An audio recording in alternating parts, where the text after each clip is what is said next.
desse universo que você falou que, né, como tem o arcanjo, o querubim, o serafim, tem os tipos de demônio, e na religião católica tem um Deus, que digamos que seja a força suprema da religião, né? Então, tem vários tipos de demônio, mas eu queria saber se tem o Satã, que é o principal articulador de tudo isso. Tem. Esse aí é que eu me confundo um pouco.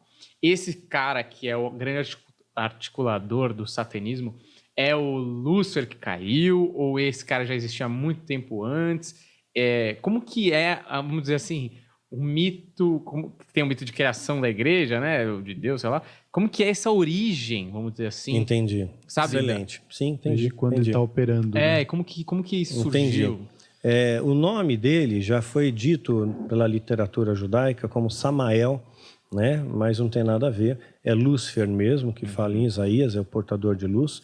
Então, Lúcifer é um nome, ele vai estar em Ezequiel capítulo 28, que diz que ele era o querubim ungido. Isso mostra a patente dele, querubim ungido. Então, ungido, ele era separado para alguma coisa, santificado para alguma coisa, né? E diz que era perfeito nos seus caminhos, né? Que era uma pessoa, que era um anjo do bem. Só que você só pode invejar quem você está perto. Ele estava muito perto de Deus, ele teve inveja de Deus, quis ser como Deus. Como diz a palavra, ele quis subir acima das mais altas nuvens e ser semelhante ao Altíssimo. Então, ele quis ser Deus. Ele quis ser Deus. A partir do momento que ele quer ser Deus, ele se transforma, Lúcifer se transforma em Satanás, que na verdade é só um adjetivo, não é um nome. Satanás é uma palavra em hebraica que quer dizer Satã, né? O adversário.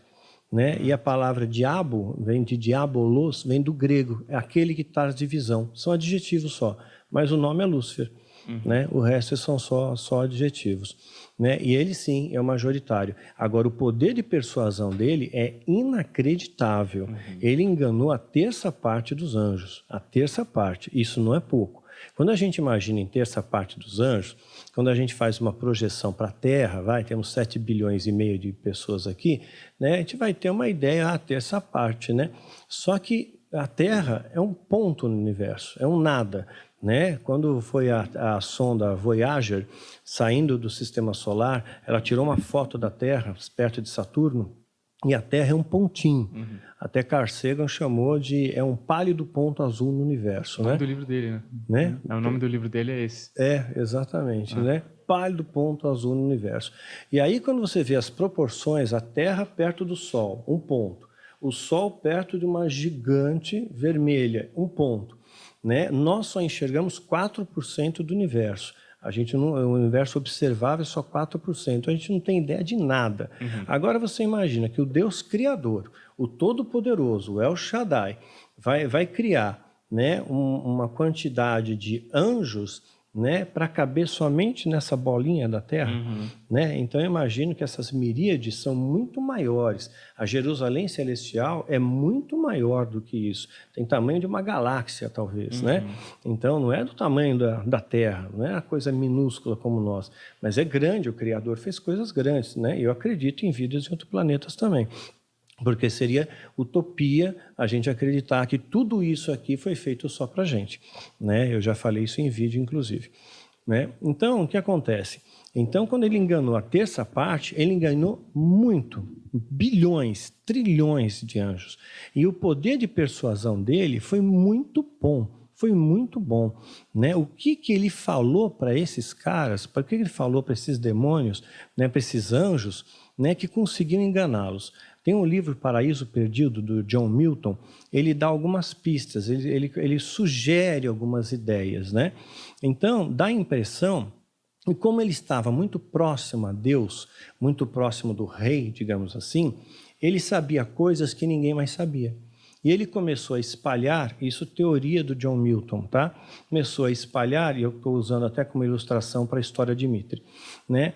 Ele começou a espalhar informações e que Deus não era tão bom, que Deus castigava, que Deus machucava, né? que Deus ele era altivo, que ele era prepotente, que ele era soberbo. E isso começou a espalhar, até que ele conseguiu arrastar a terça parte. Né? E houve peleja nos céus para arrastar eles. Se houve peleja nos céus, significa que há dano. Porque se os dois são imortais, eles vão brigar até a eternidade. Né? Mas houve peleja e eles foram expulsos. Se eles foram expulsos, houve uma força de guerra maior que colocou eles expulsos, que nem Daniel, quando está orando lá, pedindo para o anjo falar com ele, demora 21 dias. Né? E ele, o anjo, quando vem, fala, olha, eu escutei o que você falou, mas eu fiquei preso porque o príncipe da Pérsia ficou me retendo.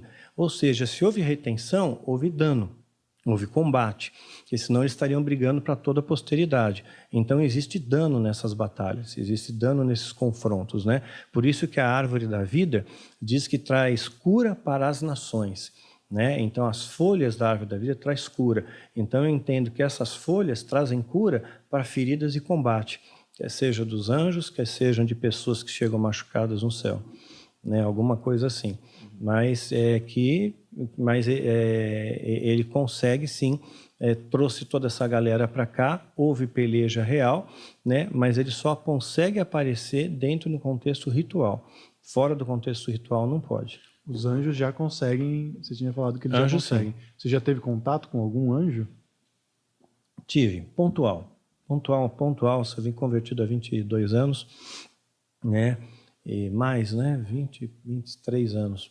E eu tive, sim, contato com alguns anjos. Casos muito pontuais, né? Tive 8 vezes, mas muito pontuais.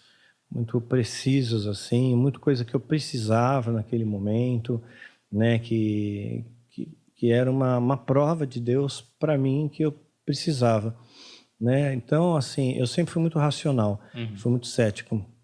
E para eu acreditar em muitas coisas do sobrenatural, Deus teve a graça e a permissão de me permitir ver isso. Teve uma ocasião que, quando eu morava no Vale da Bênção, não sei se você conhece, era Sariguama, quilômetro 52 da Castelo Branco, eles ligaram para mim, ligavam muito para minha casa para me ameaçar, o Zord e o Taulês. Eram 2 sumos sacerdotes satanistas. A gente só não ficou louco porque Deus não permitiu. Então incomodavam demais a gente. Aí, um dia, ligou uma moça que era Samanta, que fazia parte do engano, fazia parte lá do satanismo comigo. Né? E ela ligou aos prantos, falou, Daniel, eu preciso sair daqui, eu preciso sair daqui, eu preciso sair daqui, né? Mas eles não vão deixar, eles vão me matar, né? Eu sei que eu vou morrer. E muito desesperada, né? E eu peguei, acalmei ela por telefone, minha esposa pegou na extensão, a gente tentou acalmar ela, calma, você vem para minha casa, pega um táxi agora, vem para minha casa, você vai ficar aqui com a gente, né? E ela só chorava e não conseguia falar coisa com coisa, né? Ela falava coisas sem nexo. E de repente escutamos um barulho, um estrondo. Parecia alguma coisa que caiu no chão, né? Parecia uma batida forte na porta, eu não sei o que era. E a linha caiu. Eu não sei se o telefone caiu no chão também, a linha caiu. Naquela época não tinha bina, né? Então não tinha como dar retorno para ela. Então a gente ficou esperando a noite toda e orando por ela a noite toda. Quando deu umas 6 horas da manhã, nós fomos atender o telefone correndo, pensando que era Samanta, mas era o Zódico, né? E ele começou a falar coisas mórbidas, né? Que ele fez com ela. E eu peguei, ia desligar o telefone, mas Deus falou comigo, não desliga não, né? Eu quero que você diga uma coisa para ele antes. Né? E eu falei o que Deus mandou dizer, e a sensação que eu tinha é que ele ia ficar com muito medo, que ele ia ficar apavorado com aquilo, né? Eu falei, puxa vida, né? Deus me dá autoridade para falar então, né? Eu falei, olha, é o seguinte, né? Se você não se arrepender, você vai morrer. Assim como o anjo da morte passou no Egito e matou os primogênitos, vai matar você também. E você vai para o inferno. E aí, quando eu falei isso, né? E eu falei com muita autoridade, falei com verdade, falei acreditando no que eu estava falando, ele riu na minha cara. Riu na minha cara, debochou, falou um monte de palavrão, e eu fiquei com cara de Juca do outro lado, né? E desliguei o telefone, né? Falei, poxa, Senhor. E ele falou, me deu dia e hora que ia me matar. Vou te matar no tal dia, tal hora, você está morto. E aí eu nem comentei muito isso com a minha esposa, né? Só nós dois sabíamos. E a gente pensou, bom, não vamos falar com ninguém, porque não adianta, a gente era muito sozinho. Né? Quando me converti, a igreja me tratava como parte leprosa do corpo. Tinham medo de que a maldição vinha em mim, ricocheteava e batia em outra pessoa. Né? Tanto é que o meu pastor, ele era candidato à presidência da República. Fizeram um ato profético lá em... onde foi? Porto Seguro? Em Porto Seguro. 500 anos do descobrimento do Brasil, ungiram ele apóstolo e ele ia ser o candidato a presidente do Brasil. E ele falou para mim, não fala que você é da minha igreja. E se você falar que você é da minha igreja, vai prejudicar a minha candidatura. Como um ex-satanista faz parte da minha igreja, né? Então aquilo doeu muito no meu coração, né? Eu falei, puxa vida, caramba, né? E depois, né, quando ele não ganhou, obviamente, né? Depois ele tentou deputado federal e falou a mesma coisa para mim, não fala que você é da minha igreja.